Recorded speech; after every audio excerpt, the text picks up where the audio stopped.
हाय दोस्तों, अभी जो मैं प्रोजेक्ट आपको दिखाने जा रहा हूँ, ये प्रोजेक्ट का नाम है रॉयल लगून। ये लोकेशन मालाड वेस्ट में जन कल्याण नगर में बन रहा है। ये पहले मैं फ्लैट आपको दिखाता हूँ, फिर मैं प्राइजिंग, डिटेल, साइजिंग वगैरह की बात करूँगा। पहले देखते हैं इसका फ्लैट कैसा है।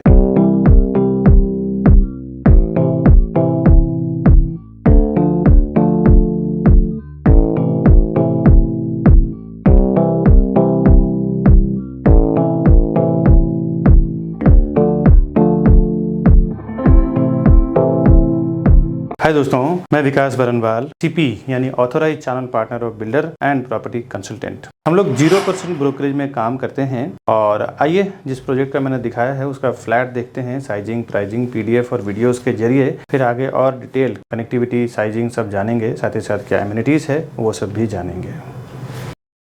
यहाँ से इसका 2 BHK स्टार्ट हो रहा है और आप देखें तो एल टाइप में आपको ये लिविंग डाइनिंग का एरिया मिल रहा है। इस तरफ आपको डाइनिंग मिल जाता है 6 से 8 चेयर का। और जब आप इससे आगे आते हैं तो करीबन 50 से 60 स्क्वायर फुट का आपको बालकनी मिल रहा है। जी, यहाँ से आपको सी व्यू, पैगोडा व्यू वगैरह सब कुछ मिलता है। यहाँ देखें तो ये सैंपल फ्लैट बना हुआ है, तो मैं यहाँ से व्यू नहीं दिखा सकता हूँ क्योंकि ये ग्राउंड फ्लोर पे बना हुआ है। अभी इसका कंस्ट्रक्शन चल रहा है, 3rd या 4th लेवल ही बना है। बिल्डिंग जब एक्चुअल बनेगा तो वहाँ से व्यू आएगा। फ्लैट आप देख लें, समझ लें। और ये जब लिविंग डाइनिंग से आप आगे बढ़ेंगे तो आपको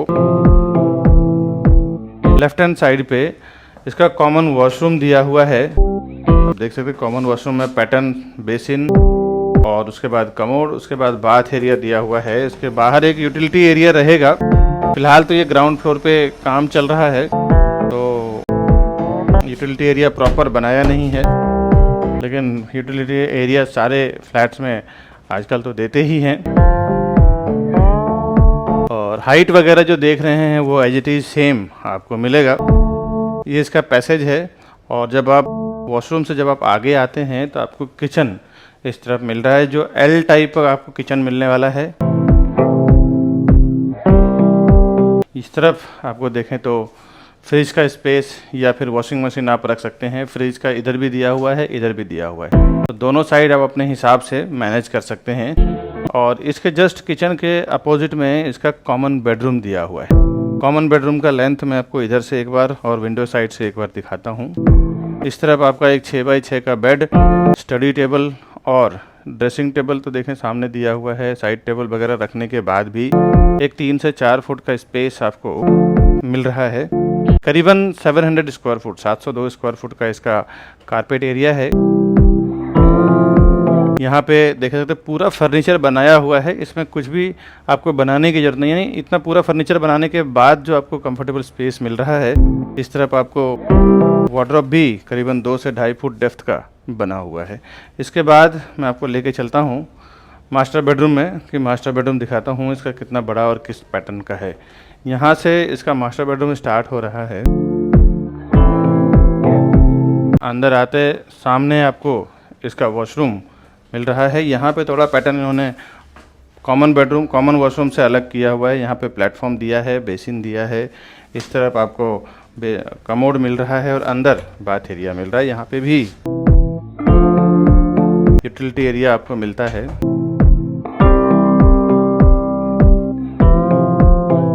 और मैं आपको विंडो साइड से पहले दिखा रहा हूँ कि इस तरफ भी आप देखें तो वार्डरोब बना हुआ है। इस तरफ स्टडी टेबल, टीवी यूनिट वगैरह बना हुआ है। मैं आपको वार्डरोब के साइड से एक बार दिखाता हूँ कि किस टाइप का फ्लैट है। इस तरफ भी सब प्रॉपर फर्नीचर बना हुआ है, इसमें कुछ भी एक्स्ट्रा फर्नीचर नहीं डालना है आपको। और सारे फर्नीचर बनाने के बाद भी बिल्डर ने ये दिखाने का, डेवलपर ने कोशिश किया है कि भाई इतना फर्नीचर बनाने के बाद भी आपका बेडरूम कितना ब्यूटीफुल दिखता है, कितना स्पेस आपको मिलता है। इंटीरियर का तो आप चेंज भी कर सकते हैं, बट स्पेस आपको इतना ही मिलने वाला है। इसमें कई अलग अलग साइज़ है, जो मैं अभी डिटेल बताऊँगा तब बताऊँगा कि इसका एग्जैक्टली क्या साइज़ वगैरह आएगा, प्राइजिंग का क्या आएगा, वो सब कुछ। फ़िलहाल तो मैं आपको फ्लैट दिखा दूँ और एक बार अंदर से पूरे फ्लैट का व्यू देखें तो इस पैटर्न का इसका 2 BHK है। इस टाइप बालकनी, डाइनिंग और यहाँ पे इसका फ्लैट का एंडिंग हो रहा है। अभी मैं आपको इसका जो एलिवेशन रेडी है 6th लेवल पोडियम पार्किंग का वो दिखाता हूँ। अभी मैं आपको जो मॉडल इन्होंने बनाया है वो मॉडल आप देख लें। इस टाइप का इसका पोडियम पार्किंग आएगा, जिसमें 5th लेवल आपका पोडियम पार्किंग आएगा। और उसके बाद देख सकते हैं चारों साइड से एल टाइप का पूरा ये प्रोजेक्ट है। और ये इसका मेन रोड से यहाँ से royal realtor developer royal lagoon project का नाम है, ये इसका एंट्री आएगा। और 6th लेवल पे इसका सारा एमिनिटीज़ है वो आप देख सकते हैं, जिसमें gymnasium, basketball, multipurpose court, open gym, covered gym और साथ ही साथ स्विमिंग पूल, ये सब कुछ इसमें आपको मिलेगा। इसके ऊपर आपको रेजिडेंशियल पूरा फ्लैट्स आएगा। ये 6 लेवल का इसका मॉडल बना हुआ है। अभी मैं आपको दिखाता हूँ ये कंस्ट्रक्शन कितना हुआ है, वो एक बार देख लें आप। अभी मैं एक राउंड दिखा रहा हूँ कि कंस्ट्रक्शन कितना इनका चल रहा है। ये 4th लेवल इसका स्लैब चालू है, कंस्ट्रक्शन वर्क चालू है। अभी मैं आपको जो एलिवेशन रेडी होगा बनने के बाद वो मैं दिखा रहा हूँ, क्योंकि एक बैनर लगा हुआ है जिसमें आप पूरे बिल्डिंग का एलिवेशन देख सकते हैं, जिसमें 5th लेवल तक पोडियम पार्किंग, 6th लेवल पे सारा एमिनिटीज, 7th लेवल से इसका रेजिडेंशियल 39 स्टोरी टावर है पूरा ये। तो ये मैंने आपको सारा प्रोजेक्ट का दिखाया, अब आप डिटेल समझ लें। अभी मैं जल कल्याण नगर यहाँ से एंट्री करते हैं। लोकेशन काफ़ी अच्छा है, यहाँ से हिंदुस्तान नका वाला रोड जो है ना बहुत पास में है। और ये इसका सेल्स लॉन्ज वगैरह बना हुआ है। अभी जो मैंने प्रोजेक्ट आपको दिखाया रॉयल लगून, कुछ डिटेल बता दूं, अंडर कंस्ट्रक्शन प्रॉपर्टी है ये, रॉयल रियल्टर ग्रुप हैं। Next to Billabong high school, new MHADA society, Jan Kalyan Nagar, Malad west में आता है ये। प्रीवियस प्रोजेक्ट इनका रॉयल पर्ल, रॉयल संकल्प, रिजी apartment, royal sapphire, royal emerald, royal amber. इस प्रोजेक्ट की बात करूं 1.7 एकड़ का इसका लैंड एरिया है, फ्री होल्ड लैंड है इसका। 39 स्टोरी टावर है, 39 माले का टावर है, 2 विंग की सोसाइटी है। हर एक फ्लोर पे 7 फ्लैट, 6 लिफ्ट और 2 स्टेयरकेस है। एमिनिटीज इसके 6वें माले पे है। 5 लेवल इसका पोडियम पार्किंग है। रेजिडेंशियल इसका 7th फ्लोर से स्टार्ट हुआ है। तो इसका रेरा का नंबर है P518000026297। इस महारेरा नंबर के थ्रू रेरा के वेबसाइट पे सारा कुछ डिटेल वगैरह देख सकते हैं, समझ सकते हैं। रेरा में पोजीशन इसका दिसंबर 2026 है। बिल्डर आपको 1 ईयर बिफोर दिसंबर 2025 में ही पोजीशन दे देंगे। सीसी रिसीव्ड हो चुका है इसका। सी view, city view and pagoda view, यानी कि आप देखें तो पूरे नेचुरल व्यू आपको मिलता है। ज्यादातर इसमें हिंदू लोकेलिटी के लोग हैं। कंस्ट्रक्शन स्टेज देखें तो 50 to 60% इसका कंस्ट्रक्शन कंप्लीट हो चुका है। मल्टीपल बैंक से अप्रूव्ड भी है। इसमें एमिनिटीज तो सारे ही दिया हुआ है, जैसे swimming pool, gymnasium, yoga, multipurpose hall, club house, garden, walking path, podium garden, jacuzzi, cabana, spa and salon, cycling and jogging track, mini theatre, kids play area, library, guest room, सब कुछ है इसमें। 2 BHK 2 टाइप का, एक 2 BHK normal है और एक 2 BHK balcony के साथ है। तो नॉर्मल 2 BHK है, उसमें कई साइज है, जैसे 591, 615, 634, 640, यानी 591, 615, 634 और 640। प्राइजिंग 1 करोड़ और 1 करोड़ 18 लाख के बीच में 2 BHK का बेसिक प्राइजिंग है, विदाउट बालकनी वाला। और जो विद बालकनी है 2 BHK का, उसमें 639, 669, 692, 698, 702, यानी 639, 669, 692, 698 और 702, ऐसा 5 टाइप का बालकनी के साथ है, जिसकी प्राइस 1 करोड़ 9 लाख से 1 करोड़ 30 लाख के बीच में है।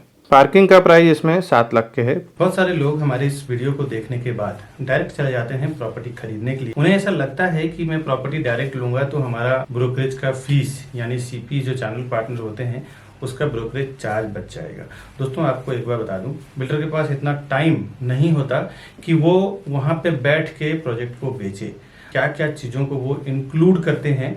जब कोई भी फाउंडेशन वो डालते हैं ना किसी प्रोजेक्ट का है, तो एक नई कंपनी बनाते हैं ज्वाइंट वेंचर में या फिर खुद की सीए के द्वारा, और उसके बाद क्या क्या चीजें कैलकुलेट होता है एक प्रोजेक्ट को सेल करने के लिए, वो आज आप ध्यान से समझें। पहले तो लैंड का प्राइस कैलकुलेट होता है, उसके बाद जो सीए के चार्जेस होते हैं, इंजीनियर का चार्जेस होता है, आर्किटेक्ट का चार्जेस होता है, साथ ही साथ ये सब होने के बाद फिर वो कंस्ट्रक्शन होगा उसके लिए एक कॉन्ट्रैक्टर को कॉन्ट्रैक्ट दिया जाता है। चलो इस कंस्ट्रक्शन को पूरे बिल्डिंग को कंप्लीट करेंगे और बना के उसको हैंडओवर। साथ ही साथ म्युनिसिपल कॉर्पोरेशन, एमबीएमसी होती है, बीएमसी होता है, टीएमसी होता है, कहीं ग्राम पंचायत होता है। तो ये चारों जो गवर्नमेंट बॉडी जहाँ पे काम करती है, गवर्नमेंट अथॉरिटी जहाँ पे काम करती है, वहां से परमिशन लिया जाता है। ये तो बेसिक बिल्डिंग और कंस्ट्रक्शन का खर्चा हो गया। इसके बाद ऑफलाइन मार्केटिंग, जो हाईवे पे होर्डिंग्स लगता है, बोर्ड लगता है, उसका पैम्पलेट्स होते हैं, उसका ब्रोशर होता है, उसका ऑनलाइन मार्केटिंग में जिसमें वेब पोर्टल्स होते हैं, जो प्रॉपर्टी पोर्टल्स होते हैं, जिसमें मैजिक ब्रिक, 99 एकड़ हाउसिंग, ये सब जो पोर्टल्स होते हैं। इसके बाद एजेंट मार्केटिंग की बात करता हूँ, जो रियल एस्टेट एजेंट यानी चैनल पार्टनर्स या प्रॉपर्टी डीलर्स को जो ब्रोकरेज दिया जाएगा, वो भी ये सारे प्राइस को इंक्लूड करके फिर डिसाइड होता है कि प्रोजेक्ट का पर स्क्वायर फुट प्राइस क्या होगा। बिल्डर पहले से ही सारे प्राइस को इंक्लूड करके फिर वो एक पर स्क्वायर फुट प्राइस बनाते हैं। इसके बाद जो वो सेल्स टीम हायर करते हैं, सेल्स टीम का भी जो 2 से 3 साल में क्या खर्च आएगा सेल्स टीम को लेके, एक 10 लोगों की या 8 लोगों की टीम होगी उस प्रोजेक्ट को बेचने में, उसका भी पूरा एक एक्सपेंस जोड़ दिया जाता है। पूरा एक्सपेंस जोड़ने के बाद पर स्क्वायर फुट प्राइस डिसाइड करते हैं, फिर मार्केट में लॉन्च करते हैं कि ये प्राइस में बेचना है। तो फ्रेंड्स, कहाँ से आपका प्राइस बचेगा ये आप एक कैलकुलेशन लगा सकते हैं। आप देखें कहीं कहीं पे सोल सेलिंग टीम नहीं होती और कहीं कहीं पे उनकी सेल्स टीम नहीं होती, तो किसी किसी को मैंडेट दे दिया जाता है कि भाई मैं 500 से 1000 फ्लैट का प्रोजेक्ट बना रहा हूँ, मेरा काम है बनाना और आपका काम है सेल करना। दोस्तों, उसमें ना एक अच्छा खासा पर स्क्वायर फुट पे कमाई होती है। 500,000 रुपीज पर स्क्वायर फुट पे कमाई होती है मैंडेट टीम की। एक प्राइस डिसाइड होता है कि इतना बॉटम प्राइस आपका है, इसके ऊपर जो भी मैं प्राइस में सेल करूंगा पूरा का पूरा मेरा रहेगा। सपोज बिल्डर अगर 15,000 रुपया 15,000 रुपीज पर स्क्वायर फुट अगर प्राइस वो देता है सेल करने के लिए, और मैंडेट टीम जो होती है, सोल सेलिंग टीम जो होती है, अगर वो 16,000 रुपये पर स्क्वायर फुट में बेचती है तो 1000 रुपीज पर स्क्वायर फुट का उसको अलग से कमीशन बन जाता है। दोस्तों, तो ये कोई आपको नुकसान करने वाली चीज नहीं है। और सीपी के साथ जाने में क्या फायदा है आपको, फर्स्ट टाइम जब विजिट करते हैं ना बिल्डर के प्रोजेक्ट पे, उसी टाइम आप सीपी को साथ में लेके जाएं। नहीं तो कई बार ऐसा मैंने देखा है प्रैक्टिकल की, विकास जी मैंने जाके वहां पे विजिट किया है। अब आप बताइए प्राइसिंग में क्या करा पाएंगे। इस चीज को देख के दोस्तों मैंने कई बार देखा है कि एक बार जब आप बिल्डर के सिस्टम में एंटर कर जाते हैं, उनके सॉफ्टवेयर पे आपका नाम, आपका कॉन्टेक्ट नंबर जब एक बार रजिस्टर हो जाता है तो आप तकरीबन 3 से 6 महीने के लिए आप उनके साथ लॉक हो जाते हैं।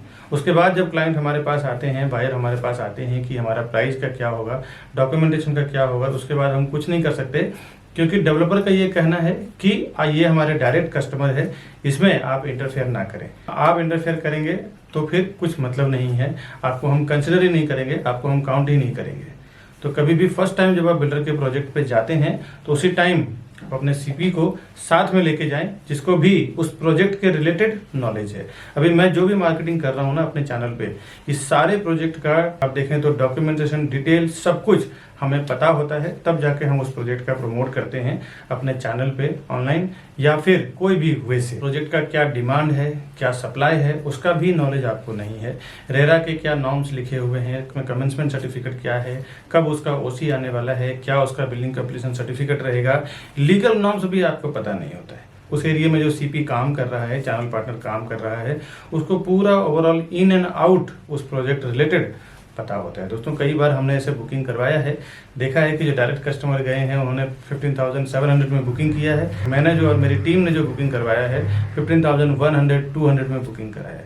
कहीं ना कहीं 600-700 रुपये का फर्क पड़ता है। 1000 से 2000 स्क्वायर फुट का अगर आप प्रॉपर्टी लेते हैं तो 700 के हिसाब से 1000 स्क्वायर फुट की प्रॉपर्टी की कीमत में आपको 7 लाख रुपए का फर्क पड़ता है। करीबन अगर जोड़ी फ्लैट आपने लिया तो 14 लाख रुपए चला जाता है। ये प्रॉपर्टी का मामला है दोस्तों। यहाँ पे ना 2-5 हजार 10 हजार का गेम नहीं होता। अगर थोड़ी सी चीजें आपको पता ना हो ना तो सीधे सीधे 10-15 लाख रुपए आप ज्यादा से ज्यादा दे के आ जाते हैं। और वहां पे क्या डिस्काउंट चल रहा है, क्या स्कीम चल रहा है, क्या ऑफर चल रहा है। कई बार तो ये देखने को मिला है कि बिल्डर प्रोजेक्ट लॉन्च करते हैं, स्टाम्प ड्यूटी जो 6% 7% आज के मार्केट में चल रहा है वो डिस्काउंट होता है। कभी कभी रजिस्ट्रेशन चार्ज डिस्काउंट होता है, कभी कभी पीएलसी यानी प्रीफर लोकेशन चार्ज नहीं होता, कभी कभी फ्लोराइज नहीं होता जो आपको पता नहीं होता है। बोर्ड पे लिखा होता है स्टाम्प ड्यूटी डिस्काउंट है, बट अब आप जाते हैं तो उसके बाद डिस्काउंट का टाइम खत्म हो चुका है। अभी आपको स्टाम्प ड्यूटी भरना पड़ेगा, स्टाम्प ड्यूटी पे करना पड़ेगा और उसके नाम पे फिर आपसे 5 से 10 लाख रुपए ज़्यादा ले लिया जाता है। ऐसे मैंने कई जगह एक्सपीरियंस किया है और बड़े बड़े ब्रांड का मैं आपको बता दूं डेवलपर हैं जिन्होंने ये काम किया है। मैं ब्रांड का नाम नहीं लेना चाहता ऑनलाइन, नहीं तो मेरे ऊपर काफ़ी रिस्क हो चुके, काफ़ी सारे केसेस भी चल रहे हैं, तो मैं ब्रांड का नाम तो नहीं लेना चाहता, लेकिन जनरल सी बात बता दूँ, बड़े बड़े ब्रांडेड डेवलपर की बात कर रहा हूँ जिन्होंने स्टैम्प ड्यूटी डिस्काउंट बोल के कस्टमर से स्टैम्प ड्यूटी का पैसा ले लिया, फ्लोराई ले लिया और पीएलसी के नाम पे 4-4, 5-5 लाख रुपया ले लेते हैं ये कि भाई हम आपको फॉरेस्ट फेसिंग में देंगे तो 5 लाख रुपए एक्स्ट्रा लेंगे, हाईवे फेसिंग में देंगे तो नॉर्मल प्राइस में सेल करेंगे। जो कोई इन्वेस्टर्स होते हैं ना वो जानते हैं एक प्रोफेशनल्स की कीमत। कई बार मेरे जो इन्वेस्टर्स हैं, एनआरआईस हैं, अब्रॉड के हैं या इंडियंस हैं, तो वो कहीं भी ऑफलाइन ऑनलाइन उनको इन्फॉर्मेशन मिलता है प्रोजेक्ट का, तो वो सामने से आके एक बार कांटेक्ट करेंगे कि विकास जी हमने ये प्रॉपर्टी देखा है, आप या फिर आपका कोई सेल्स पार्टनर हो हमारे साथ चलो, हमें वो प्रॉपर्टी परचेस करना है। क्योंकि उनको पता होता है कि एक प्रोफेशनल पर्सन जो हमेशा उस काम को लेके प्रैक्टिस कर रहा है, उसको जो नॉलेज है, उसको जो एक्सपीरियंस है, वो नॉलेज एक्सपीरियंस के साथ काम करेगा। तो आपका काम रोज का प्रॉपर्टी सेल करना नहीं है। आप 10 साल, 20 साल, 30 साल में जो लोग प्रॉपर्टी खरीदते हैं ना, वही डायरेक्ट जाते हैं, कभी सीपी को छोड़ देते हैं, तो कभी जो उनको रास्ता बताते हैं चैनल पार्टनर या ब्रोकर, उनको छोड़ देते हैं और डायरेक्ट चले जाते हैं कि मेरा ब्रोकरेज बच जाएगा। दोस्तों, जो हर 2 साल 3 साल में पैसे इन्वेस्टमेंट करते हैं, प्रॉपर्टी में ट्रेडिंग करते हैं, उनका पर्सनली एक सीपी या ब्रोकर या प्रॉपर्टी डीलर होता है जिसको वो हर प्रोजेक्ट पे लेके जाते हैं, वहाँ पे जाके वेरीफाई करवाते हैं, एक प्रॉपर डॉक्यूमेंटेशन चेक करवाते हैं, उनको सामने से ब्रोकरेज भी देते हैं, क्योंकि उन्हें पता है कि एक प्रोफेशनल पर्सन जो है वो अपने प्रोफेशन में एक्सपर्ट है, उसको साथ में देना बहुत जरूरी है। ये नए लोग जो 10-20 साल 30 साल में जीवन में 1-2 बार प्रॉपर्टी खरीदते हैं ना, वही इस टाइप का काम करते हैं कि मैं प्रोजेक्ट पे जाऊं और हमारा ब्रोकरेज बच जाएगा, उसको क्रॉस कर दूं। ये सब कभी ना करें, बहुत सारे नुकसान से आप बच जाएंगे, आपको बहुत बेनिफिट होगा सीपी के साथ जाने में। आप ज़्यादा से ज़्यादा 1, 2 या 3 प्रॉपर्टी खरीदते हैं, हम लोग बिल्डर के साथ बल्क में साइन करते हैं, हम लोग 100-200 प्रॉपर्टी बेचेंगे। आप बिल्डर को 2 या 3 करोड़ 5 करोड़ का ट्रांजेक्शन कराएंगे, हम लोग 100-100, 200 करोड़ 300 करोड़ दिलवाते हैं। आप एक जनरल सी बात सोचो दोस्तों, बिजनेस माइंडेड लोग, जो ज़्यादा पैसा देता है ना उसका ज़्यादा वैल्यू होता है। अगर हम 200 करोड़ 300 करोड़ बिल्डर को देने का कमिटमेंट कर रहे हैं, आप 1-2 करोड़ का अगर देने का कमिटमेंट कर रहे हैं, तो आप वो हमें ज़्यादा एंटरटेन करेगा या आपको ज़्यादा एंटरटेन करेगा, ये आप समझने की कोशिश करें। हम जाते हैं प्राइजिंग में सीधे जो वो प्राइस बोलते हैं उसमें 1000 रुपीज़ 500 रुपये पर स्क्वायर फुट डाउन कर देते हैं कि भाई हम आपको इतना माल बेच के देंगे, इतना प्रॉपर्टी बेच के देंगे, इतना हम टर्नओवर करवाएंगे आपका। बिल्डर भी समझता है कि हाँ ये करवा सकता है, इनके पास इतनी कैपेसिटी है, मार्केटिंग है। वो जो बेनिफिट होता है ना हमें बल्क में बेचने के लिए, वो हम अपने कस्टमर्स को ले जाके देते हैं। दोस्तों, एक बात बता दूं, कोई भी डेवलपर, कोई भी बिल्डर हमें कुछ फ्री में नहीं देने वाला है। हम पूरा का पूरा टीम जो हमारी काम करती है वो कस्टमर के फेवर में काम करती है। कस्टमर को भी प्राइस कम करवा के देंगे, सर्विस भी देंगे, डॉक्यूमेंटेशन भी चेक करेंगे, साथ ही साथ डेवलपर से जो हमें फीस मिलता है as a brokerage, as a CP channel partner का फीस मिलता है, वो अलग। तो ये दोनों लेवल पे आपको बेनिफिट हो जाता है। एक, आपके साथ एक सर्विस देने वाला पर्सन होता है, दूसरा आप देखें तो डेवलपर को भी एक मोटा पैसा हमारी ओर से 1% उसको दिला देते हैं। वो अगर प्रोजेक्ट बेचने में 1 साल लगेगा, तो अगर हमारे जैसे पावरफुल एजेंट्स जो होते हैं जो 100-200 300 प्रॉपर्टी बेचते हैं, जनरली उनको 6 महीने में पूरा प्रॉपर्टी बेच के दे देते हैं, पूरी बिल्डिंग बेच के दे देते हैं। इसके लिए वो हमें ज़्यादा एंटरटेन करेंगे, हमारे से प्राइसिंग पे ज़्यादा नेगोशिएशन करते हैं। आपसे तो बेहतर ही रहेगा, 2-3 प्रॉपर्टी आप खरीदेंगे, हम लोग 100-200 300 प्रॉपर्टी सेल करेंगे। इसीलिए हम लोग हमेशा कस्टमर के फेवर में ही काम करते हैं, ताकि कस्टमर अगर प्रॉपर्टी लेगा तो ही हम लोग फिर ब्रोकरेज बिल्डर हमें देगा, या तो हम as a channel partner work करें, एज ए प्रॉपर्टी डीलर, या फिर प्रॉपर्टी कंसल्टेंट आप हैं तो हम हैं। कस्टमर के लिए ही हम लोग ज़्यादातर काम करते हैं, क्योंकि कस्टमर अगर प्रॉपर्टी का पैसा देगा तो ही ब्रोकरेज हमें मिलेगा, ब्रोकरेज फीस हमें मिलेगा। तो हमारा कमिटमेंट हमेशा ये रहता है कि बिल्डर को तो करना ही है, साथ ही साथ कस्टमर को ज़्यादा से ज़्यादा बेनिफिट कैसे मिल जाए, उससे हमें कई फायदे होते हैं। एक, फ्यूचर रेफरेंस हमारे लिए बढ़ जाता है। वो अपने रिलेटिव दोस्त को जाके बोलते हैं कि आप प्रॉपर्टी प्लाजा और विकास बरनवाल जी के साथ में काम करो, या फिर उनके टीम के साथ में काम करो, आपको बेनिफिट होगा। Demand and supply, in future अगर आप एनआरआईस हैं या फिर आप केयर टेकिंग नहीं कर सकते हैं, तो उसमें भी हमारी पूरी टीम होती है जो प्रॉपर्टी का केयर टेकिंग करना, बाद में रेंट आउट करना, या फिर रीसेल करना हो जब उसका प्राइस एक लेवल पे हाइप हो जाता है तो, या फिर नए प्रॉपर्टी में इन्वेस्टमेंट करना, उसके लिए कुछ एडवाइजिंग हो गया, या नया कोई अर्जेंट सेल प्रॉपर्टी आई तो वो एक नोटिफिकेशन देना, ये पूरी हमारी रिस्पॉन्सिबिलिटी होती है। हमारे कस्टमर को ज़्यादा से ज़्यादा बेनिफिट कैसे दिलाएं ताकि वो फ्यूचर में हमारे लिए रेफर करे, अपने रिलेटिव को, अपने दोस्त को, अपने आसपास में रहने वाले लोगों को। दोस्तों, सीपी के पास कई ऑप्शंस होते हैं। आपको पता नहीं होता कि एक लोकेशन में क्या क्या, कौन सा प्रोजेक्ट चल रहा है, लेकिन बट एक चैनल पार्टनर के साथ काम करने में आपको प्रॉफिट क्या होता है, बेनिफिट क्या होता है, उसके पास कई ऑप्शंस होते हैं जो उसी प्रोजेक्ट से मिलता जुलता है। उसमें भी आपको हेल्प मिल जाता है कि क्या क्या कहाँ पे सर्वे करना है। दोस्तों, अभी जो हमने प्रोजेक्ट दिखाया आपको, ऐसे में नए नए प्रोजेक्ट हमेशा लेके आते रहता हूँ। आज के वीडियो में बस इतना ही। मिलूंगा नए वीडियो में नए प्रोजेक्ट के साथ, नए कोई अर्जेंट सेल वाली प्रॉपर्टी के साथ। तब तक के लिए हमें दीजिए इजाज़त। नमस्कारम।